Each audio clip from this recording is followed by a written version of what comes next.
8 qualities that a woman of potential needs in a man before venturing into marriage. Dear girls and ladies, if you believe you are a woman of potential, I'm here to let you know that there is a movie about a murderous car tire named Robert. The entire movie named Robert features the tire rolling around, killing people, blowing things up, and causing distraction to the person who runs after it, as it takes away his focus from development and progress toward effort to catch and keep the tire. In the course of our career administrative and counseling assignments, we have seen a lot of things about marriage and relationships, for those, particularly the girls, who are desperate and moderate in search for a human mentality-induced celebrated status called marriage. I should counsel you that no matter how much you think you love a man, you should know that marriage has the inevitable capacity to determine the entire course of your life, and could bring hard luck and distraction to you. When you want to make a choice of a man in marriage, don't forget that what is called love is just a feeling, not a destiny. Look for the following green flags. 1. God,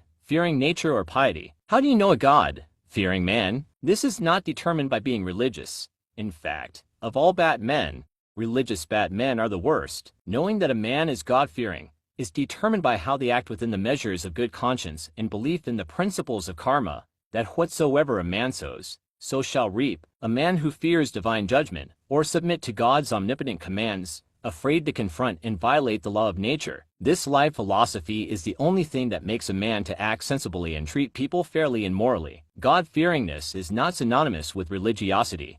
In fact, you should be cautious of excessively religious people. 2. Sense of understanding. The man should have understanding and be able to separate disrespect from gender equality right. Avoid chauvinistic mindsets who believe that a woman is a purchase bag and have a tendency to be a control freak, instead of a person with shared mutual and democratic character that isolate and discuss issues at shared intellectual and reasonable levels toward a constructive decision. 3. Family-oriented. You need to check how a man treats his own family members, his siblings and parents. Does he care for them?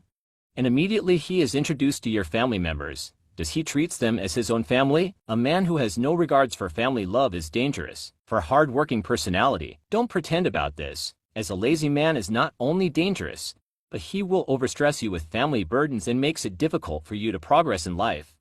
A lazy man does not deserve help. Talk less of marriage. 5. Humility. Humility is the quality of not having an excessive sense of self-importance, but a personality free from arrogance and pride. 6. Sense of humor. Any person who lacks sense of humor cannot connect with others in a deeper level for building beautiful and lasting relationships. As loving and caring is important in a relationship, at the same time, having sense of humor builds deeper and better relationships.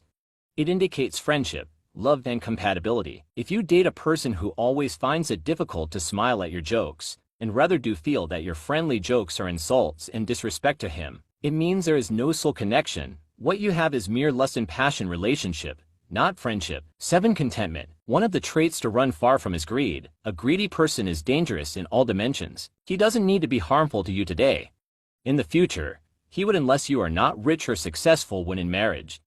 There is a story of a husband who arranged kidnapping of his wife that led to the wife's demise.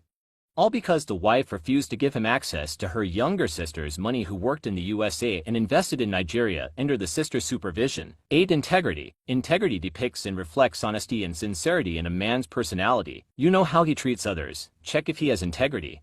Even if he appears to be honest and sincere to you but not to others, know that he only pretends to get you into marriage, but he is narcissistic. A narcissist is good and pretends to get what he wants, but you can depict his real character on how he treats others. The same way, a narcissist has a remarkable ability to appear sweet, generous, and flawless in public, effortlessly crafting an image of perfection that captivates everyone around them. This facade can easily blind you into believing you've found the perfect partner.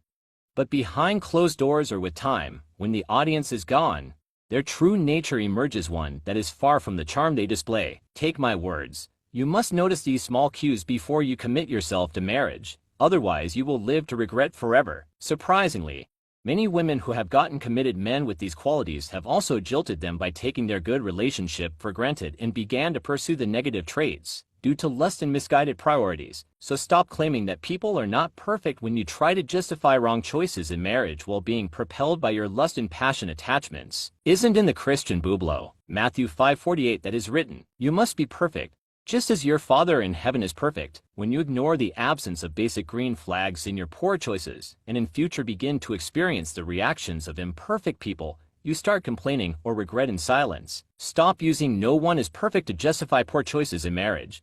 You prevent genuine self-reflection, block access to what is good, and halt accountability.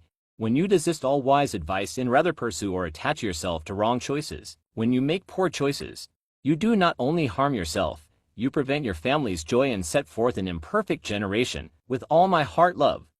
God bless you. Cyprian Edward-Ekpo.